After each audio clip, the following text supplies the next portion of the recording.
Do you want more success, more growth, more results? Then it's time for the Boundless Success Accelerator from the Modern Observer Group. This isn't your average coaching program.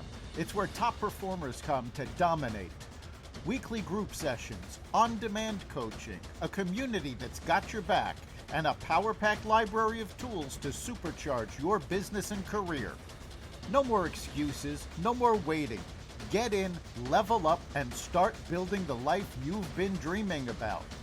Visit us at modernobserver.com/boundless success to join today. Let's get you to the next level.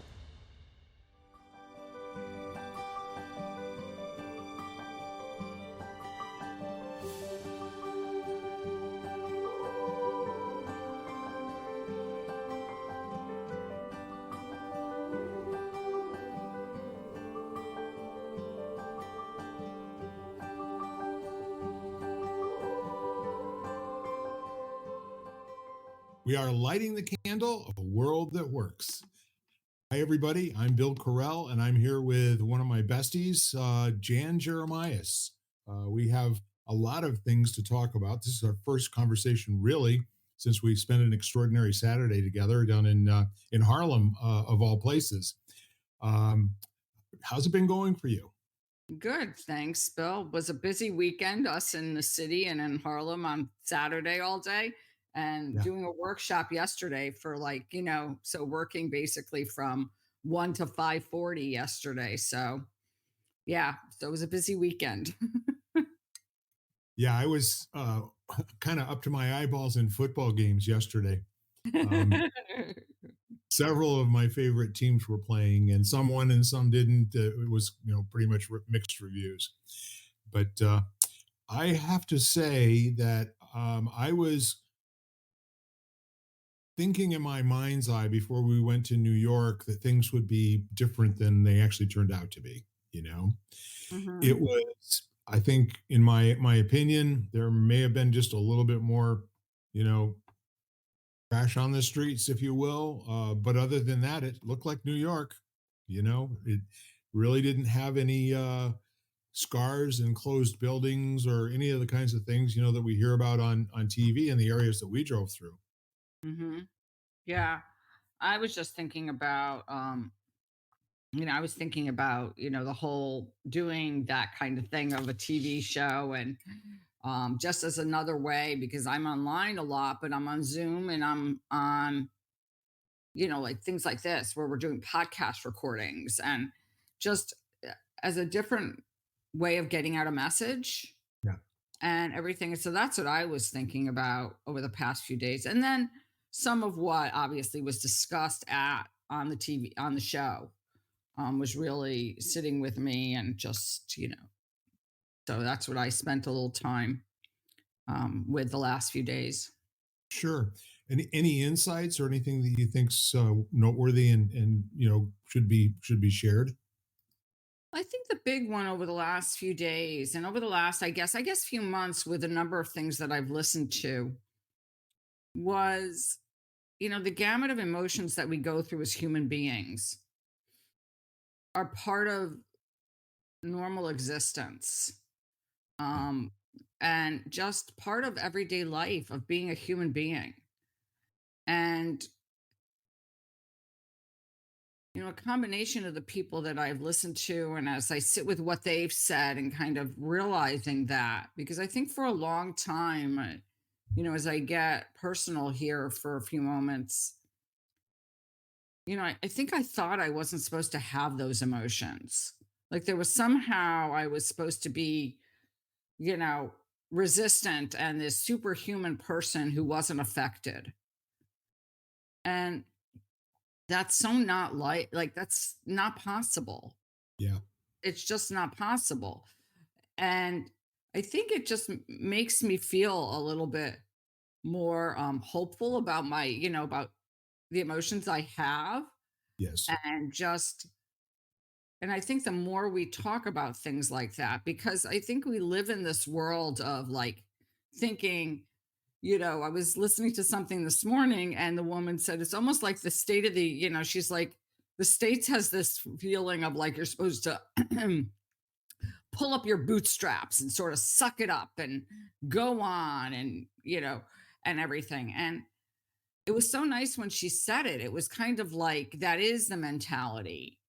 And to practice a little bit more, I guess, self compassion and self love, and also realize when you have to do that. Like Yeah. this morning's was like, oh, okay, when do I have to like just say, like, get over it and move on? You're ruminating or you're wallowing, kind of thing. And when do I give into that and say, okay, that's just how I'm feeling today? And the nuances of kind of deciding that, of just kind of tweaking it and saying, okay, well, and maybe you try sucking it up one day and you're like, sorry, it's just not possible. Yeah. Or vice versa. Maybe you're wallowing one day and you're like, okay, I'm over this. And it's just you're able to switch your mood. Right. But I think that it just brought on a whole new element of the way I think I look at it. And the labeling that goes, the one I was listening to this morning was on mental illness, and just on the labels that you know, they've come out with, and how, and a whole bunch of stuff. But it was really interesting. And she was talking a lot about that. It was like the whole labeling of, like, the fact that we tend to label ourselves, and not that that's bad, but how much do we identify and own that label, when it comes, like, let's, anxiety or depression and things like that. Yeah, no, I completely get it. I think probably to fill everybody in at home, the cliff notes of what we were doing on Saturday is we were invited as co-authors of a book that's going to be coming out in December, which is called Faces of Grief. There are, guess between 27 and 30 authors that many of us are first timers in terms of writing something that is going to be published in a book. But we all kind of got together with this idea that we would share our stories with what we've gone through in terms of loss and grief, that we thought might be not only interesting but timely, and perhaps maybe offer an opportunity for the readers to find themselves, because we've got every kind of grief that you can talk about. We've talked, relationships ending, death of a family member, daughter, sister, brother, uncle, dad, et cetera, et cetera. Animals that have passed and what that feels like. But so we went down, and the show is called Open to Hope, and that is put on by Dr. Heidi Horsley.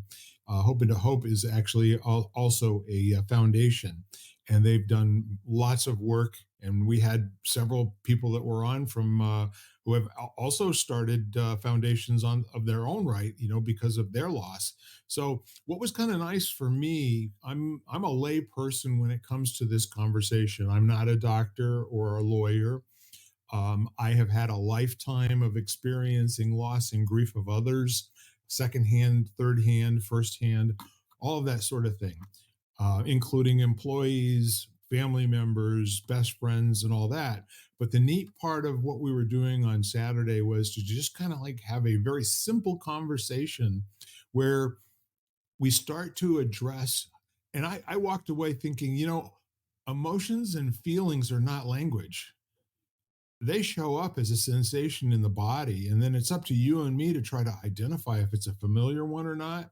So we have to use language to describe it. But for instance, anxiety is not anxiety. You and I don't use that term to describe the same set of bodily reactions to something. We have an approximation of what I might think yours is like, but I know what mine's like. I don't have any misgivings about how I sense what I'm sensing. So sometimes the word isn't anxiety, sometimes it's a tenseness, sometimes it's anticipation, sometimes they kind of feel the same. So the neat part of Saturday was, again, to come away with some tips, and that was also to give people a pass. What I called at the time, the route out of hell, which comes from having a sentence that you can put in place of the sentence that is not in language; it's just emotional inside of you. So when you can say, Rocks are rocks, trees are trees, and sadness is sadness, and that's what this is. It's just sadness. And then you can choose, as you said, to let it continue running, or to do something about it to affect a state change, or to ignore it, or a million other things. It's never a dichotomy. It's never either this or that. It is open when you start to understand that there's nothing wrong with your feelings, and there couldn't be anything wrong with them because you have no choice. Right. It's not something you decided to do. Doing something in response to that feeling, that's where our human adult um, can kick in. The right side of the mind, the logic and all that good stuff, has to at some point start to hold hands with the left hand part of the mind, or we can be in that position where we're just completely disempowered and not functioning properly, and probably kind of a mess for other people to be around if you care about that at the time. Most people are not really too worried about other people while they're really in the deep throes of it. Yeah, and I few things came is, so first of all, I think when I have gone through extreme emotional times, like extreme, let's say, sadness or anxiety or depression, um, a lot of times it's very challenging to articulate it. And part of that comes from like some days you just wake up and you feel off and Yeah, you're not even quite sure why you feel off. Like yesterday I got up and it was really interesting because I was doing this workshop with Mary Jane, who you're on, have been on some of our audio events on Fridays, on our LinkedIn audio events. And we were both feeling very scattered. And she said to me, like, we got on at 1 o'clock for our workshop and we kind of described how each one of us was feeling, and we were both feeling the same way. And so then I start to think of different philosophies I know and different like modes of alternative medicine, which talk about seasons and, how certain seasons you're more prone to this or that. But it was kind of interesting, the fact that that's both of us were feeling that way. yeah. But I think so much of the communication and even of our ability to sit with really hard emotions is our ability to realize that they're like there's nothing wrong with us. Mm, I think for years I sat there and I walked around when I was sad thinking to myself, "Oh my gosh, I'm sad. There must be something wrong with me because I'm supposed to be happy." Or I'm like, I'm in this situation and this situation is supposed to make me happy and yet I feel sad. And realizing that that's not wrong, because that, like you said, Bill, that's how I feel. yeah. And it really was, in a way, to me it's liberating to know that there's nothing wrong with you. And And I'll give you this, that you can at least start trying to convince yourself that there's nothing wrong with you. There's I don't know that there's always a knowing that there's nothing wrong with you. You have to, when right, but I mean, but like you can say to yourself, like, and that's what this was, one of the conversations today that I listened to, she was talking about. She said, when she was, and this woman sounded like she was, I don't know that much about her except to listen to her this morning, but she was talking about what she used to do when she used to get up. And originally, when she was working with her psychiatrist and I guess a few other people, they said to get up and write a list of her thoughts in the morning, and yeah, then to take one thought and sort of say, okay, well, is this a fact? Like, and why do I feel like this? And it was really interesting. Like, she used the example of, like, okay, so and so hates me. And, and she said, she looked at it and she said, well, in a way, I understand why I feel that way because we had an argument. And so is she upset with me? Probably. We're upset with each other, but does she hate me? Probably not. And is that a real thought, or is that a thought that's kind of like, is that a true thought? yeah. Is it a useful thought? And to start to examine. And then she said there were other thoughts, like, that she might have had, or if she had, it would be like, okay, well, this is worth looking into because this is like important. But she said not to choose every thought that she had for that day, but to just take one off the list and start to ask herself whether it was, whether it was a fact, like it was an absolute, or Sure. whether it was something. And I thought that was really interesting. And to realize like how many thoughts or feelings, like, I mean, we're thinking all the time. How many thoughts about, what we're going through, if you take an emotion like anxiety or depression, like how many of those are really our brain kind of kicking in to protect us, and you know and with every right, because that's what the brain does. The brain wants to, that's its job, is really to protect us from harm. you know it's been trained since the beginning of time, or since the beginning of humanity, to sit there and say, okay, this is danger. you know and so I really like that idea, because I really do think that that's a lot of its job.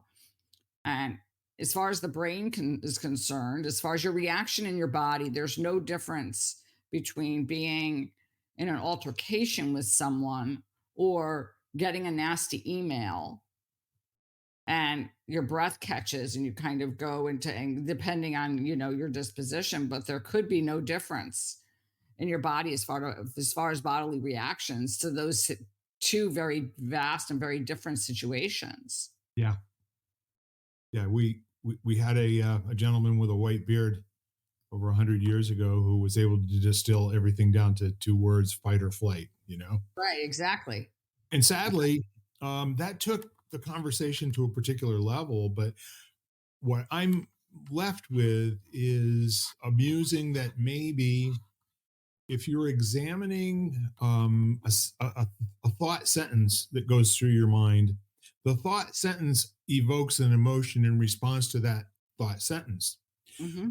The sentence can never be understood in language. It can only be understood in an emotional response to healing the reaction to the sentence, okay, if you will. So, for example, if using your example, like she hates me, um, factually, can you verify that if that's true or not? Well, see, the point isn't whether or not it's true. The point is whether or not you have a reaction there that you have no control over, that you can't make dissipate or go away. And you don't want to be left in that state, except for if you happen to be a courageous soul who's willing to hang out with the unknown. That maybe you just turn it into a question: does she hate me or not? I mean, how much does she hate me? You turn it into something that you can be a little bit more playful with, other than something that is the 11th commandment and is etched in stone, right? Well, yeah, which is what she was kind of talking about, is that kind of that sort of factual thing, as opposed to, where it's a fact and it's written down. And she said she's a writer.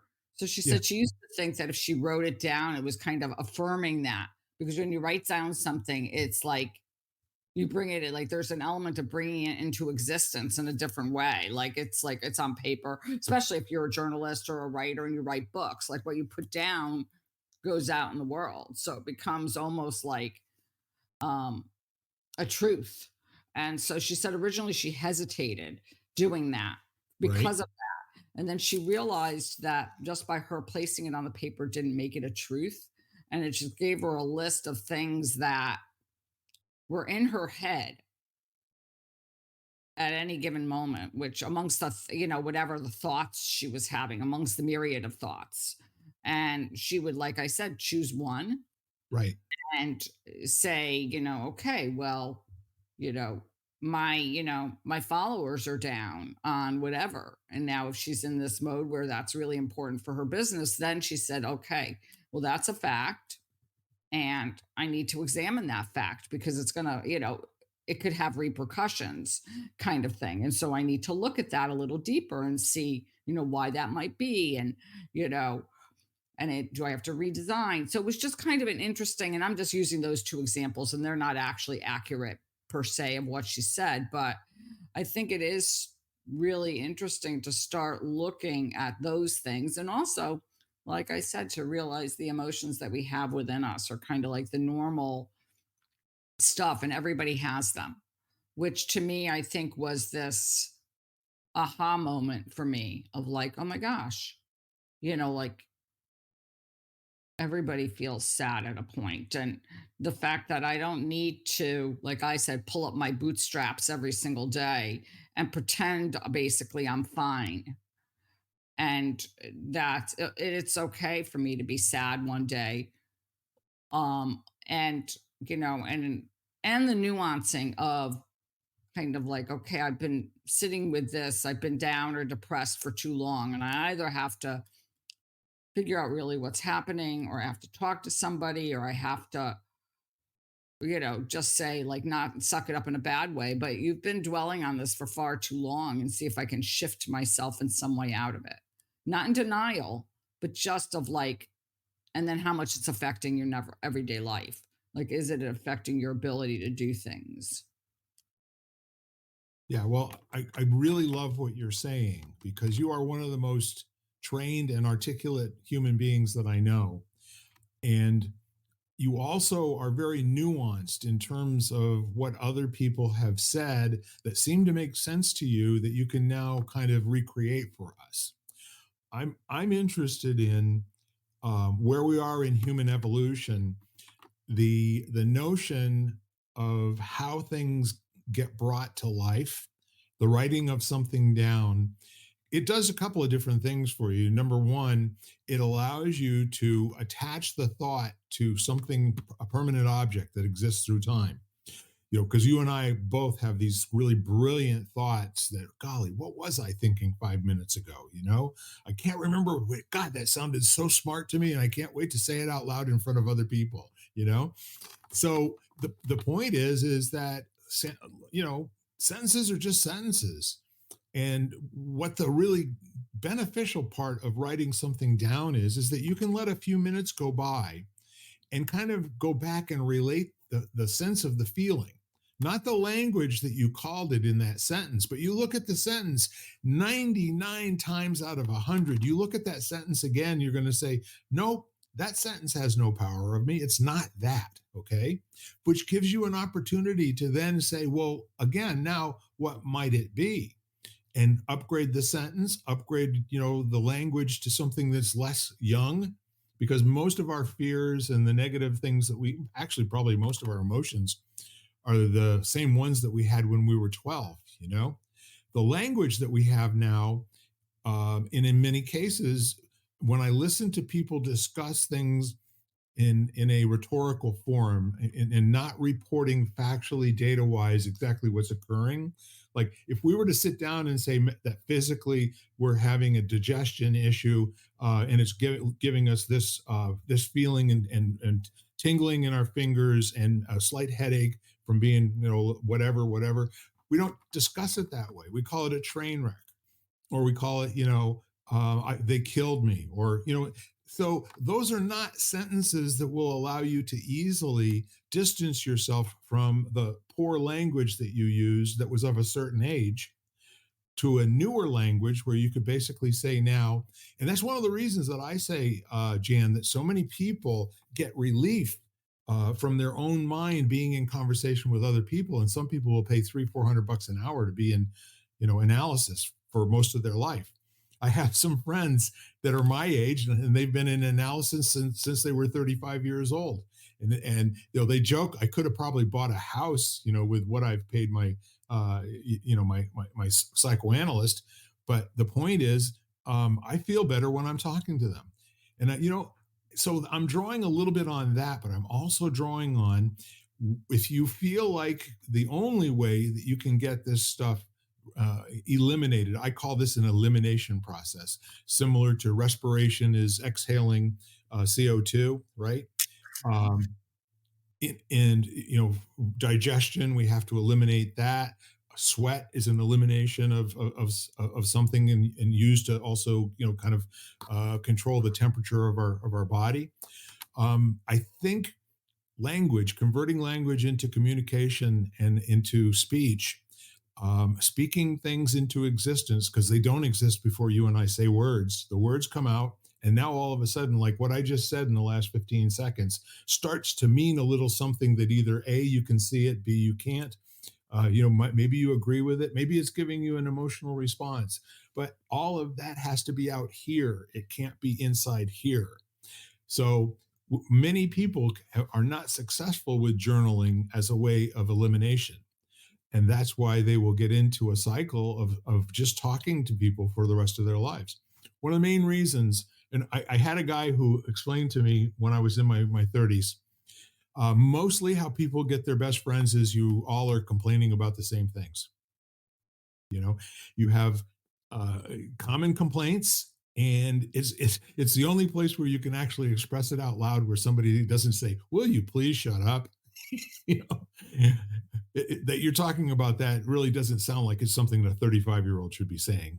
But another 35-year-old or 50-year-old who has the same complaint, they'll have an ear for it. It won't be a problem for them to to allow you to express yourself. So now, while we're talking about emotions, and I posed to you that the emotion is not something that exists through time until you give language to it and you start to name it. And when you do name it, the next time that it happens, it may not occur to you with the same kind of a physical or psychological feeling as it did the last time. So when you and I talk about how do I change my state, and methods and things that we do that have worked in the past, and sometimes they don't work, that's part of the reason why, because what you're trying to use is the last language that you used that seemed to be successful. But guess what? That's not it. But one of the things I have to say, I don't know that I agree with, because I think that I've had emotions, like maybe slightly different, that have persisted, which I could not label, which I didn't have the words to articulate. I could Yes. feel them very done. I mean, especially once I started practicing yoga and I became much more familiar with the sensations and kind of looking at those, and I could feel them in my body, but I couldn't say what they were necessarily. One, that might have been two things. So that might have been what I spoke about early, which was my feeling that if I said them out loud, people were going to sit and think I was crazy and strange. So some that was probably one element where if I were to voice this out loud, people would like run away from me out of fear kind of attitude. Right. And that was how it felt. So I didn't say anything. Or it was the fact that I really couldn't, like, I didn't know why I was feeling like that originally, or what exactly it was, or that it was such a myriad, let's say, of grief and loss. So it was such like a smorgasbord of emotions that were happening at the same time, which is Yeah. why grief is so complex, because you're going through sadness, you might be getting depressed, you're angry, you're all these different things, which you might even be happy, that are all happening at the same exact time. And so it's almost like so overwhelming that you can't articulate it, because there's just not one word that's gonna like describe how you're feeling, except like you might want to say, like, I don't like to use profanity on the show, but you might just want to say I feel shitty, like, I mean, it's just like one word that kind of sums it all up. But getting down to one word sometimes is Yeah. so hard. Yeah. No, I agree with you. And so along with all of this, we get no training in this area, by the way. Oh, I know. Yeah. It's not like they give you it's not like they give you a manual on emotions when you're born. It's like, okay, here's your manual. So about as nearly as interpolating what you said into what I said, making them all kind of like this part of the same whole, is that the opportunity to upgrade a feeling sentence. Okay, a feeling is something that occurs in time. It occupies space. It's a real thing. Okay, Mhm. and it's not something that should be ever labeled in terms of value or goodness or badness or anything like that. But the way to eliminate it is through another sentence structure, either in speaking language, which I call representational language, Or as you said, there's another language called movement and physical exertion and exercise, the kinds of things that allow your body to become a unit again. The at one ment, that I love how you say that. That the atonement is not necessarily anything more than the opportunity to breathe in and pull in all that you need, breathe out and eliminate everything you don't need into the ground. You don't have to vote on it or inventory it in either case, just let it happen naturally. So it can be as simple as breathing, maybe a box breath type of a thing or a 4-3-2-1 type of a thing. Um, but the bottom line is that there are practices that you can put in place, and they're going to be crutches for you until you become really adept at identifying that the emotion has a right to be there, just as you do. Okay. That emotion has fought its way to your attention. And about the best thing you can possibly do is listen to it for a moment and don't try to tell it what it is because it's not interested in your interpretation of what it is. You know what I mean? I think that, and then to me, that's somewhat personality driven. For me, originally, I was very um, committed, let's say, to labeling it. And I Right. think as a society, we're very trained to label things. I think people like to label things, whether that be people, illnesses, everything. We label everything. And the once I let go of having to label it, Right. and first of all, I am very articulate at expressing about where it's located, how it feels in my body, how that emotion feels, usually like drawing upon examples. Like I've become very adept at that. And I think that that has allowed me to um, be able to understand other people and what they're going through, even though it's not the same exact situation. Like, it might be something quite different, but I think I have the ability to relate because it's almost like I'm embodying it. I'm embodying that, whatever that experience that person has had, Yes. by being able to identify how that emotion or what they're feeling feels within me. And I also think that if you start asking yourself like the questions of like, where do I feel this in my body? Yep. What does it feel like? Does it have a color? Does it feel dense? Does it have like, is it dense? Is it heavy? Is it like diffuse and scattered? Like, and even in your mind, for me, it's like, does it feel like quicksand? Like, does it feel like those things which, What does yeah, it smell and what does it taste like? yeah, Now exactly. tell me the size of it. Right, exactly. Going Like, through is it those questions, if you stop after, 2 or 3 of those different questions, and then you say, "Now what is the size of it?" If it's a number, between 1 and 10, is it a 9 or is it a 3? This is how you can eliminate a headache by doing nothing other than having a conversation with somebody. Yeah, and I think that what happens is you realize when you start to do that often enough with like different things that happen, different Yes. emotional triggers. One is, I think what ends up happening is you do realize how normal it is. Like it's a part of being a human being. Yeah. And the other thing that happens is you become much more adept at it. Yeah. It's like, it's kind of like becomes like, oh, okay, I got up and today I'm feeling very anxious for some reason, not trying to even label as to why.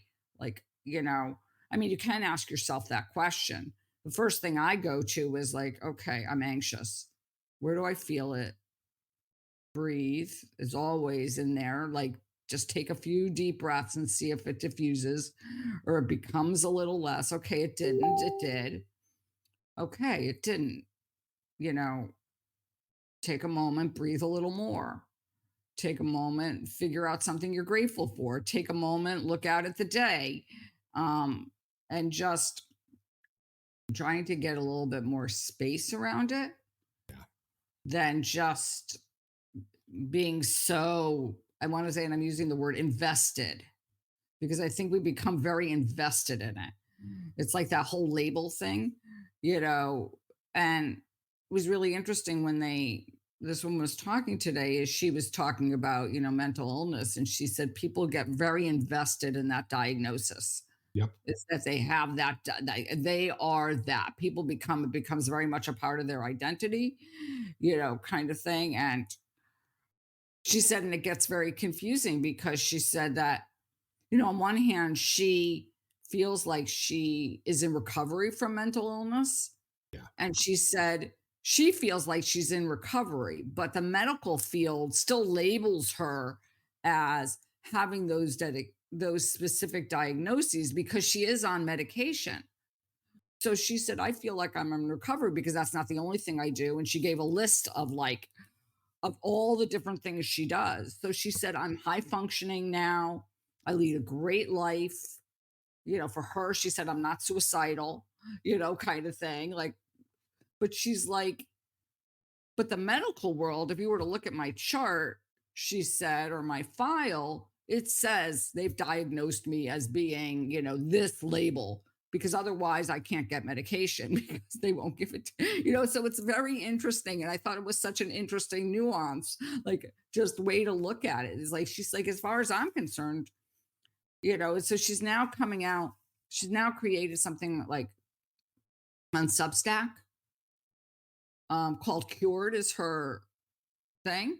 Yep. And so, but it was just so interesting because I loved that, because I think that that's what happens is we get so preoccupied with the label, and it Yes. becomes so much a part of our identity for Yeah. some people that it's almost like, who are we without this diagnosis? Or who am I without this? And then you feel so like you really, like you have no idea, and a lot of people don't wanna discover who they are, like, they're too invested in Yes. that. And so I was really intrigued, and I think because I think I've labeled myself particular ways, I think we all do through the years as we, I think it's something that just happens, like, whether it be superficial labels, which is what my workshop was about yesterday, and that could be something as simple as like, "Oh, I'm a husband, I'm a daughter," or whatever, and it could be something else, not that that's superficial, but I mean, it's just, it could be all the kind of roles we play as a label. I'm a daughter, I'm a sister, like, and it also could be other things like illnesses where we become like, and the medical world is really good at that. I'm diabetic, and once you have that diagnosis on your chart, you're always a diabetic, even if you reverse it, which I thought was really interesting. Well, it's a perfect way to give examples of what I'm talking about. It's not any different than writing a sentence down out of your head and putting it down on paper. But the point is, when we distill all of that down to when somebody with the say so says what you have, it becomes structural, institutional, and it has nothing to do with you anymore. Okay.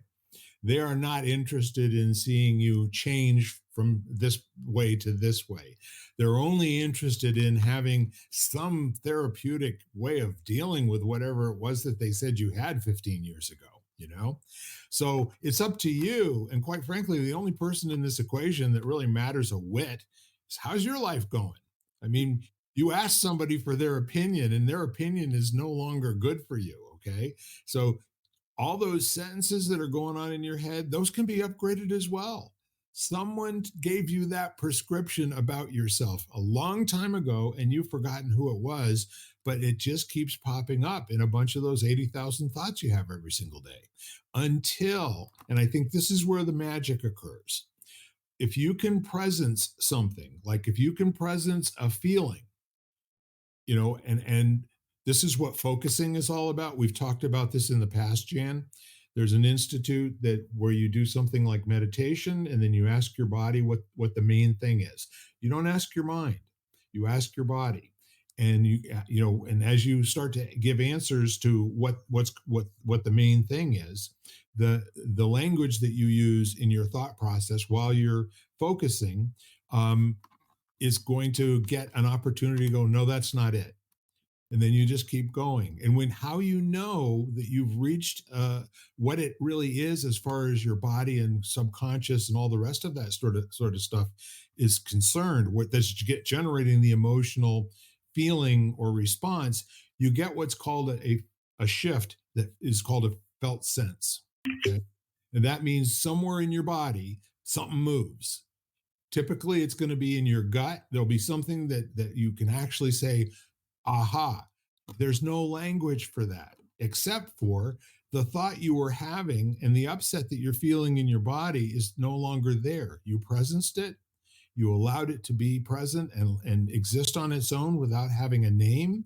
You kept asking questions to the body. You honored the body's need to hold on to that feeling for you because it was doing something, as you said before, to either protect you or to grow you.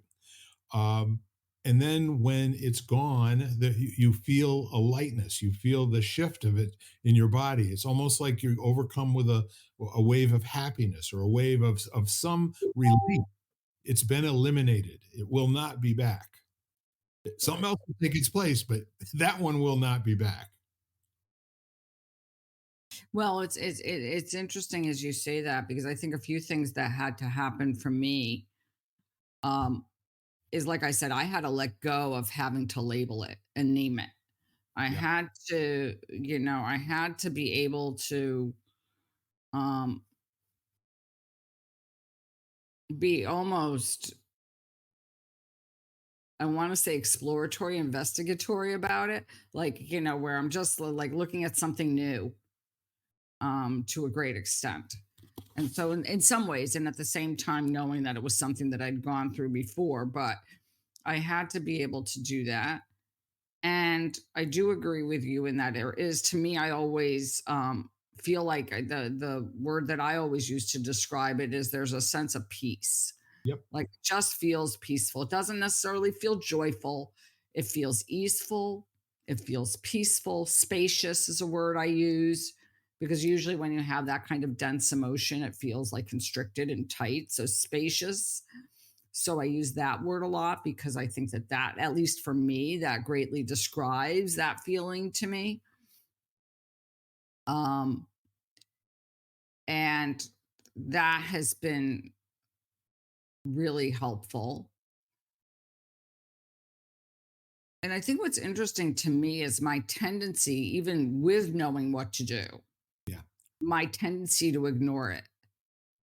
It's kind of like, it's almost like I realize, because for me, sometimes it can take a long time. Like there is a period of time and that is required for me to spend with it. Yeah. And I'll be like, I have no time for this. It's so interesting that my mind will tell me that, or my ego, whatever you want to call it, but it will sit there and say, you know, you don't have time to do that right now. You have like 30 things on your list of things to do, and that's not one of them. So, and so it's so funny to me that I look at it and then afterwards, when I feel better, I'm like, you know, and one of the things she said today when she was talking about that whole fight or flight thing, she said she spent a long time sort of like, and now she kind of thanks her brain or, whatever part of her is in that fight or flight mode because, she's like, thank you. I know that you like, you think this is a dangerous situation for me. Yep. And I appreciate that. But really, yeah, it's not kind of Yeah. thing. But tell it, and I thought that was so funny, but it's so true. It's kind of like, yes, you're reacting as this is I'm in the middle of the savannah and I'm being attacked by hyenas, and that's not the situation. Like so, and I just loved that because I was like, oh, how true is that? It's like that's not, I'm not in danger. Well, there's another way of dealing with that, and I know some people who have very successfully just it is when they're having that type of a situation and it's taken them out of their game. There's a lot going on. Um, they'll actually open their calendar and schedule a time later on to address this. Okay, I've taken care of you. You're on my to-do list. It's out here sometime in the future. Now, can you go sit in the corner for a minute or two because I got stuff I got to do. I've done that. I've literally, because I don't like to run away from the way I'm feeling. Right. That's not, so I've done that where I'll sit there and say, not now, not now. Can't do that now. Because what I found through the years is that if I do ignore it, it always comes back in some way to kind of bite me in the butt at a later time. I Yes. mean, it always does. So, um, and so that's just been my tendency after, like, is I don't tend to, I'm not saying I don't, like, I don't at times ignore it, but most of the time I'll sit there and say, okay, maybe not immediately, but when it comes back again, I'll be like, okay, now it's time to look at this because I want it, like you said, I want it to go away. Like, Yes. I want it to dissipate, and if I ignore it, it takes a lot of energy to actually keep something at bay so you can function, and I think that that was one of the things I realized over time, was that sort of, like, guard you put up of not dealing with something requires a lot of energy to kinda keep, this, like, imaginary wall saying, "Okay, not now, not now, not now," and eventually your arm gets tired and you're just like, "I can't hold it out anymore." Well, I'll tell you what, my metaphor for what we do to ourselves in that area is if you want the federal government to never forget about something, you have to have them declare war on it, like the war on poverty, the war on drugs, the war on whatever. Okay. They'll spend billions of dollars on it and it will not get better. It will get worse because what you focus on and what you give your attention will multiply. And Mhm. so the energy that you're talking about, you have to actually remember what it was that you're resisting. So you're constantly re-articulating, that thing so that you got to take care of it, this, but you're acting like it's an object. It's got, you haven't gone through the exercise of defining the object yet. You just know it's there and you don't want to lose track of it because it will bite you in the butt when you don't want it to, or whatever. But the neat part of it is, I mean, for me, in a lot of cases, back in the 1990s, I just figured out how to put a button in my head. It was like for a Super Nintendo where I pushed the reset button and I got a new Mario to start over with again. And it was a good way to kind of clear things out and at the moment get back in normal life to wherever that was that it came up. And if it comes up again, that's when I dealt with it. But I've upgraded even that a whole bunch, and I think most of what I do now is to try to, in the moment, if there's time to do it, either a presence it, work with it for a moment or two, see what I can do to allow it to just be, and see if it disappears. And most of the time it does, but sometimes I have to say, look, I am climbing the side of a rock face here. And I'm literally, hanging on by my fingernails. So I know you'll remind me later on. You just go sit in that corner and I know you'll be back. It's all good. I'm not asking you to leave voluntarily. You got a right to be here, but not right this minute. I can focus on one thing at a time. Thank you very much. And it usually bows out and says, thank you for that. I'll be back soon. Well, what I've found happens, for me, I know that usually if it's a particular thing, yes, I'm sure. Yes, because I do believe in what you think about, like, multiplies and grows and kind of thing. But I do feel like what that does is all of a sudden situations come in which duplicate whatever that feeling is. And, and then it's kind of like, okay, I've, like, that situation is repeating itself multiple times in my life in different scenarios or slightly different scenarios. And I have to look at that really strongly and sit there and then that's what I mean. That's what I was meaning about coming to bite me in the butt because Right. all of a sudden I'll see it and I'll be like, okay, well, there it is there. And there it is there. And I'm like, okay, well, you can't ignore me anymore. It's like having an ache or pain that you can't live with anymore. It's like, okay, well, this has been bothering me for too long. And now I have to move on and figure out and do something about it, whatever that may be for you. And so that's one thing that I find. Um, yeah, there was something else I was going to say, but I'll see if it comes back to me. Well, I'll talk a little bit, and I know something will come to you. I'm sure it will. So the whole notion of language is that it doesn't exist through time. That's why we need sticky notes, in order to make something that's really worthwhile, some sentence that we think is worth it. And our conversations with other people, we use them as sticky notes. If we're not going to write it down ourselves, for instance, go out and tell somebody you're going to quit smoking. Okay. You don't see, you tell 20 people and you don't see some of them for a year or two. They come back and they ask you 2 years later, how you doing with that smoking thing? It's almost always the first thing that they ask about. How's your health? What have you been up to? Are you still smoking? Did you quit? So it's the same thing with weight loss, and it's the same thing with graduate school, or a test that you're going to take to be a certified public accountant, or any of the things in your life. If you wanted to exist out there in the world as a reminder, you can give that away. And that's where therapy comes in as well. When you are sitting and talking, they're not really listening to what you're saying. They're only listening to your word structures. They're only listening to the power or lack of power that's in the sentences. And for the most part, they're not giving you any prescriptions about what to do about it. It's more or less allowing you to discover your own way out. And there are some people that are absolutely enthralled, and they like the feeling of being in the middle of it, and they like the feeling of articulating it many different ways over and over and over again. These are the folks that will be in analysis for the rest of their lives, and that's not a bad thing. It's working for them, but it's working as a coping mechanism as opposed to a growth mechanism, if you will, in my opinion. And I'm interested in introducing to people ways that they can incorporate their own growth mechanisms.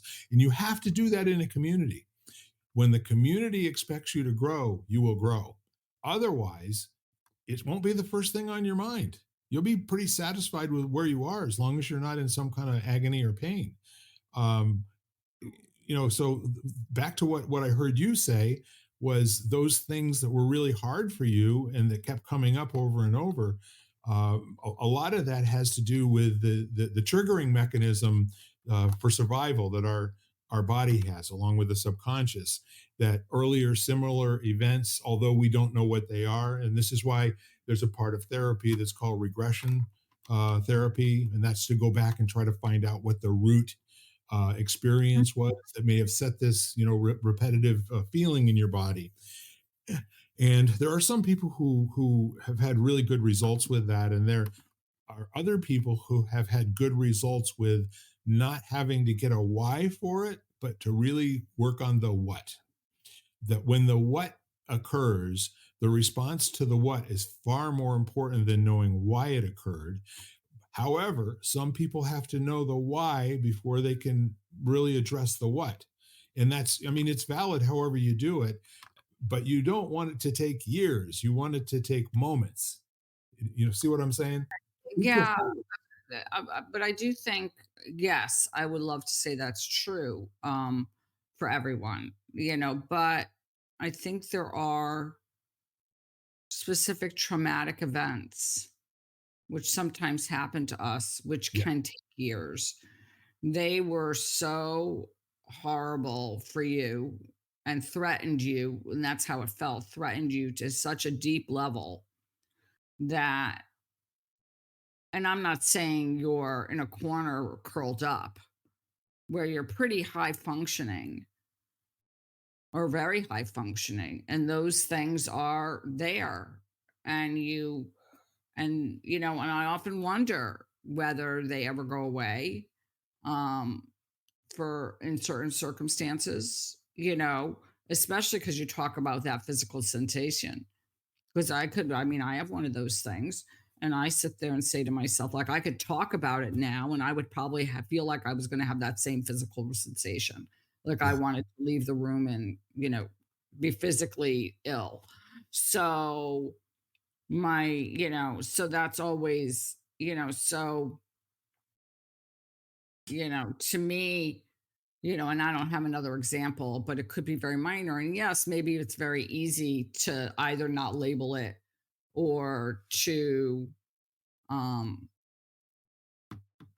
to move on from it.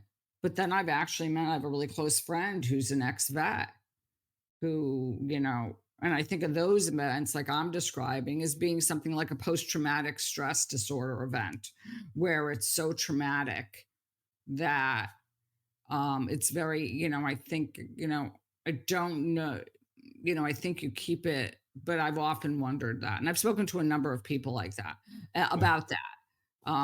From friends who are like, hypnotherapists to, you know, regular therapists to, a gamut of individuals. And I think there are certain, let's say, I don't like to label, but like certain psychological tendencies, which tend to um, make it more challenging to overcome situations like that. From what I've read, I mean, there are certain, people who are more prone, let's say, to not being able to let like something go like that or to ruminate over like a traumatic event. A lot of times have specific characteristics. I completely agree with you. And I think that the level of resistance that is in response to some stimulation has a lot to do with how at what level they felt completely disempowered or fearful or in danger. But I wasn't going to do this, but I'm going to share before we get off here in a minute that today is actually my younger sister Laura's 64th birthday. Now, Laura was a heavy smoker, also an alcoholic. She also had a stint with drugs in her early years. She went from not having much of a future at all when she was in her teens. She got her act together. She got it handled to a certain point, and she went on to really thrive in a public service job for the city of Denver. She rose to the highest ranks of helping poor people with homes. And in fact, at one point, she was in charge of about 13,000 Section 8 apartments in the city of Denver. So when she passed in 2018, that was August 18th, 2018, 6 years ago. So I flew out there and I accomplished some things being in action before she passed away because she asked me to come and do it. She'd been common law with a real nice man named Butch for almost 20 years. And she said, I want to marry this guy and make an honest man out of him before I go. She said this as she put herself into hospice at home. And I said, well, and she said, brother, I'm counting on you to do that for me. So I did. I flew out to Denver, Colorado. I was there for 4 days, um, before she passed, and we laughed, we cried. Butch and I went all around the city of Denver, to go and to get all of the things that he needed to do to get himself a marriage certificate. So we did all of that, and then we had a little service in her living room with her hospital bed. And she looked at me after the wedding ceremony and she said, thank you, brother. I couldn't have done this without you. Your work here is done. And so I just held her and we both cried. And I left on a plane later that evening after having been there for 4 days. And she went into a coma. And she ended up passing. That was a Thursday night that I left, and she ended up passing at like 6 a.m. The following morning.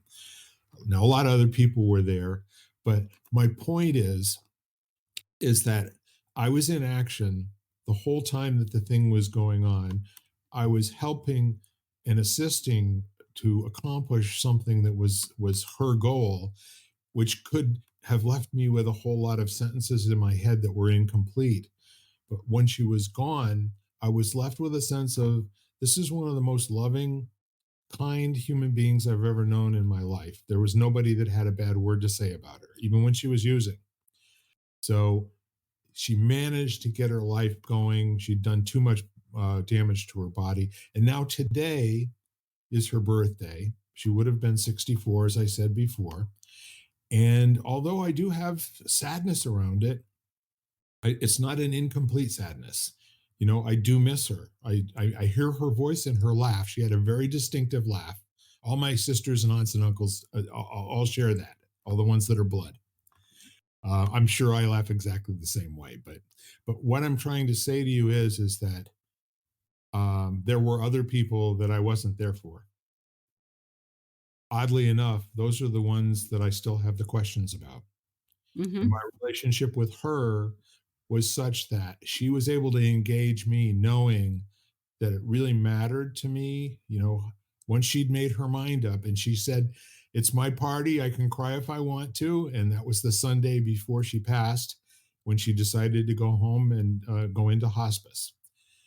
And so all I'm saying is that there were times when I could try things out, you know, in real time to see whether they worked or not.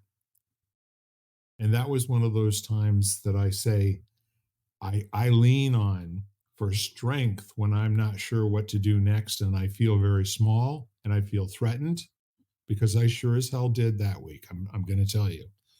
There's fewer things, and you and I both know this from personal experiences. There are fewer things in life um, that are more traumatic than being at end of days with somebody that you love dearly. Hmm.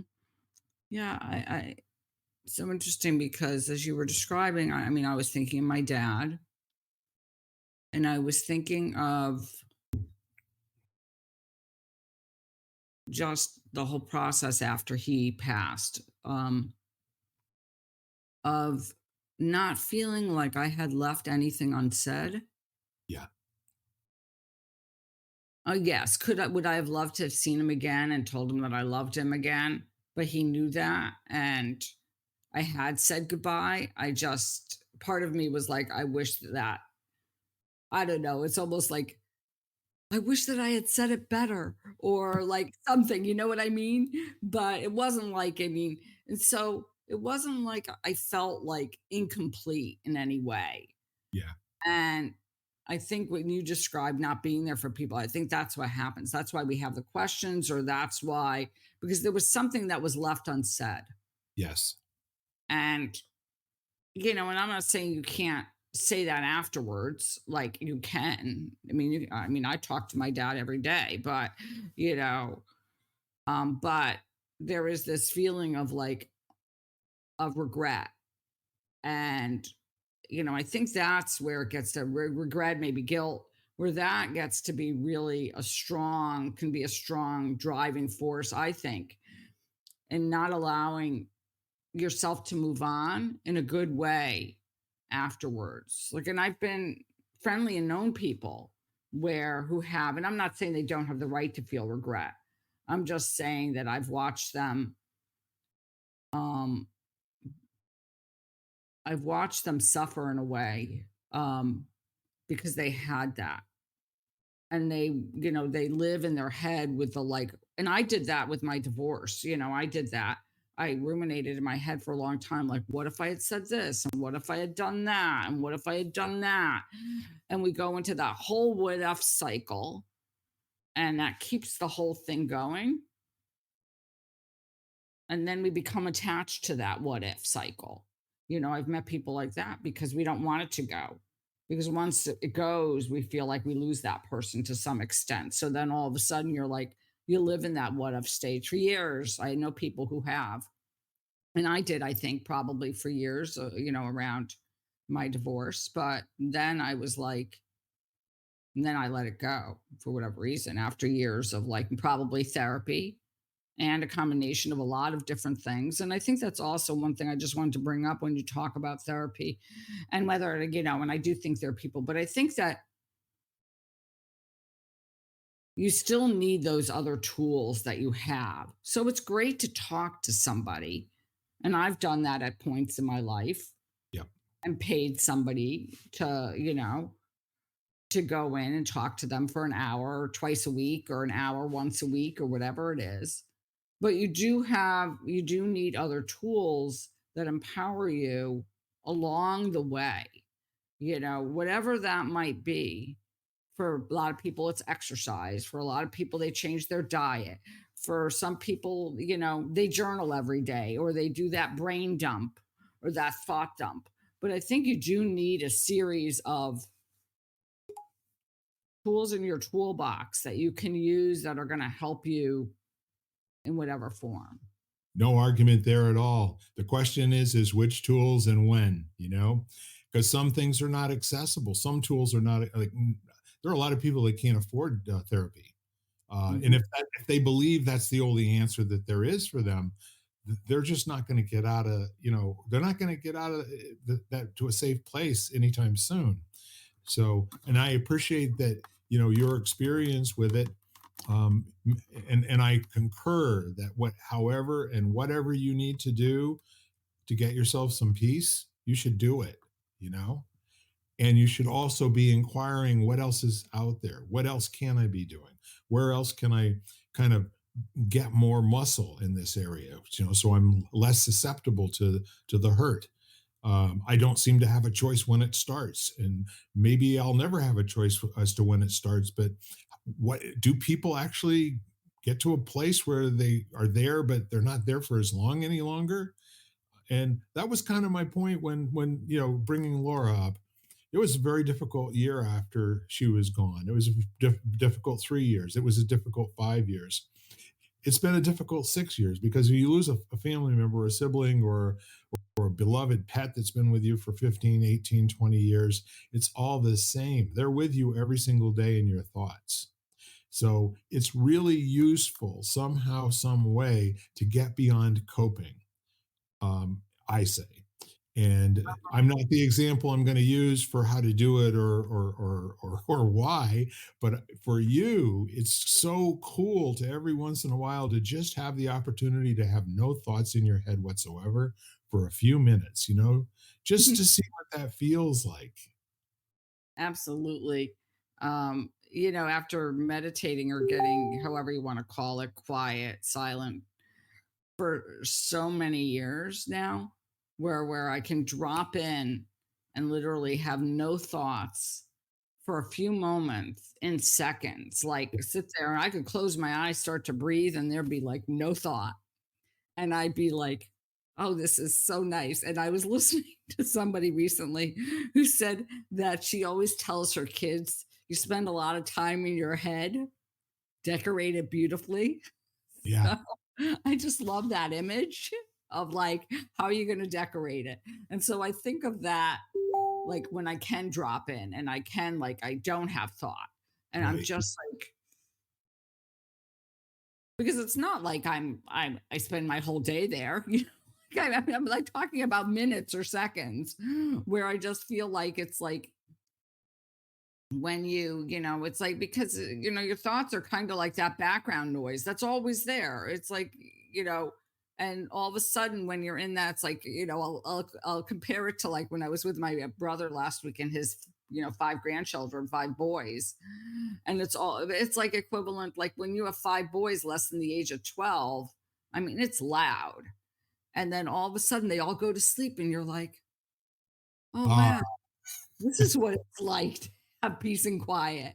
And this is what, and that's where I drop, when I drop in and I have no thoughts, I'm like, oh, this is what it's like when my brain shuts off for 5 seconds and I get a little bit of like, I can take a deep breath. And it's not like, the kids get up an hour later and all of a sudden it's loud, so it's not like you're living there indefinitely.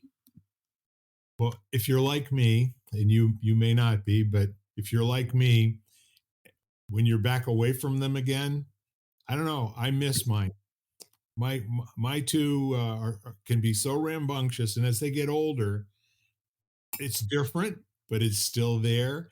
And God, I love them so much, and I do miss all the things. When I don't even try to quiet them down all that much anymore. I will ask them, we got a little time to spend here. Is this how you want to spend it? And then let them make their own choice. They're at an age where they come around quickly. Well, yeah, go ahead, Bill. It's just Well, me. I was just going to say, we've had quite an array of conversations here, and I think this would be a great time for my yoga master to kind of tie things up together in a neat bow for our listeners. I think guess if I was going to tie everything up, realize that what you're feeling is, everybody else in the world probably at some point has those feelings. It's our, as at some level, depending on the age, you have to realize that acting upon those emotions have effects, and you have to take responsibility for those things that are a result of them. But having them is not a good or a bad. It's just a part of being a human being. Right. If you feel like you emotionally are struggling, like you're going through a lot, which I think a lot of people are at this point, then do the best you can to find tools that work for you. And it was so I'll just end here. So recently I listened to this interview with the woman who wrote this book, Heartbreak. And she was talking about the things that she did to get over the heartbreak. And so one was she spent an excessive amount in nature. And two is, therapy. And three was, so she had this list and connection. And I think it was so nice to know that inherently, like inside, I did all those things. And no one told me to do them. They were just a part of who I was. And so that's what I did. And so I think don't debate whether you know enough to get yourself out sometimes. Right. Like ask yourself what you need in that moment and then do that. Do you need to get outside? Do you need to get creative? Do you need to breathe or sit for a moment? Do you need to dance? Do you need to call a friend? Not be so hung up with, I'm not quite sure what to do. I get that a lot. I don't know what to do. I'm like, well, what do you want to do? What do you feel like doing? What's going to help? And just start asking yourself those questions. So that's what I would say. Yep. Be your own Sherpa. That's right. Be your own Sherpa. Thank you, Bill. Well, with that in mind, I just want to remind everybody that we are lighting the candle, a world that works.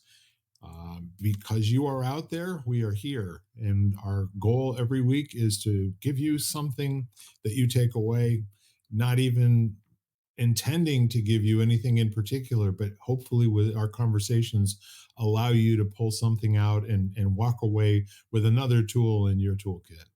So as I often say, Jan, would you like to make the request of all of our listeners?